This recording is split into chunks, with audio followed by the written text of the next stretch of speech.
Salut les amis et bienvenue. En fait, je fais cette petite vidéo pour cette jeune sœur. Elle s'appelle Coco Emilia. J'ai appris ça et là qu'elle se trouve actuellement au centre Jamon et qu'elle serait en dépression.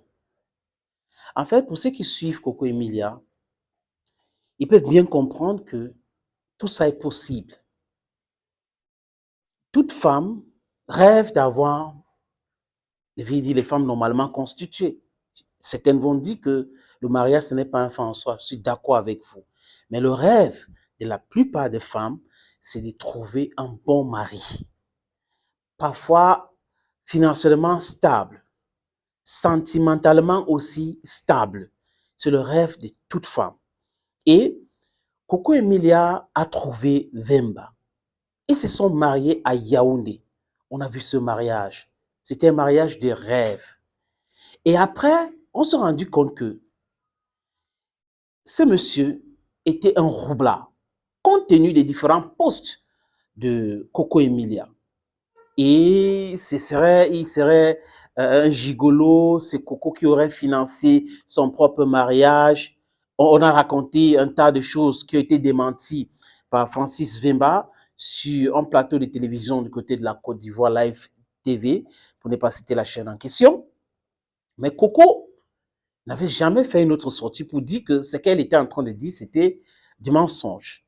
Il est venu au Cameroun plusieurs fois pour rencontrer son enfant. Coco a eu des amis, je crois une fille gabonaise, c'est pas quelque chose comme ça, il y a un scandale sur les réseaux sociaux.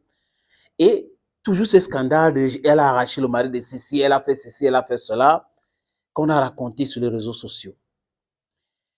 Les amis, je n'ai pas l'habitude de faire ce genre de vidéos, mais seulement, on doit faire très attention. Rappelez-vous du cas de Valérie Wopso.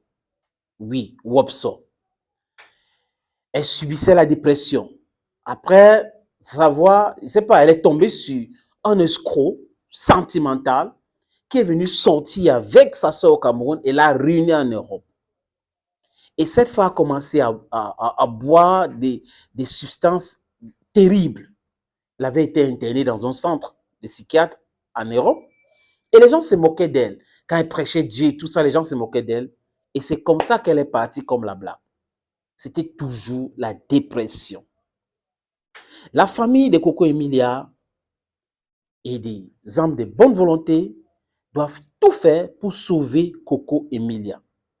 En fait, ce n'est pas le moment de venir donner des leçons, expliquer qu'elle faisait ça qui n'était pas bien, elle faisait ci qui n'était pas bien. On a quelqu'un qui serait en détresse. Et si cette personne, si savait que cette personne est en détresse, nous devons plutôt envoyer les messages positifs.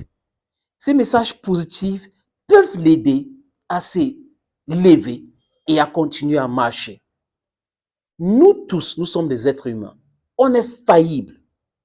Si on commence à expliquer aux gens les erreurs qu'on a déjà faites, si on commence à expliquer aux gens le tort qu'on a causé à X ou Y, franchement, nous tous, nous allons nous retrouver au centre Jamon.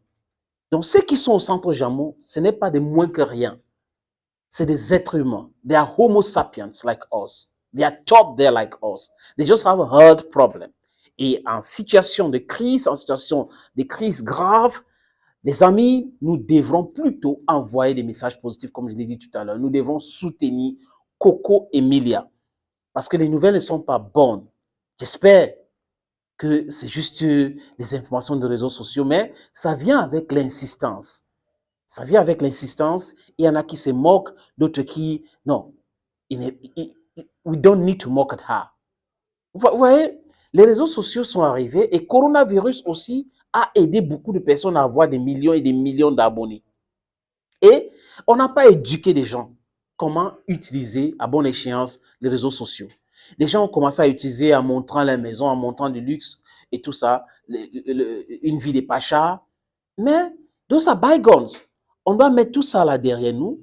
Regardons ce que ces influenceurs sont en train de faire aujourd'hui. Est-ce qu'elles sont en train de changer? Est-ce qu'elles sont en train d'impacter de façon positive la société? Est-ce qu'elles ont compris? Est-ce qu'elles ont arrêté de filmer les sacs chers, les chaussures chères, les habits, les toilettes, les restaurants et tout cela? Je pense humblement que oui, la plupart ont arrêté et elles sont aujourd'hui entreprenantes. Donc, on peut faire les erreurs, on peut se lever et marcher. Parce que le plus important, c'est de se lever à chaque fois qu'on tombe. Si vous tombez 8 fois, faites l'effort de vous lever 10 fois ou même 12 fois. Les amis, courage à Coco Emilia et I'm wishing you a speedy recovery. God should be your helper. À très bientôt les amis.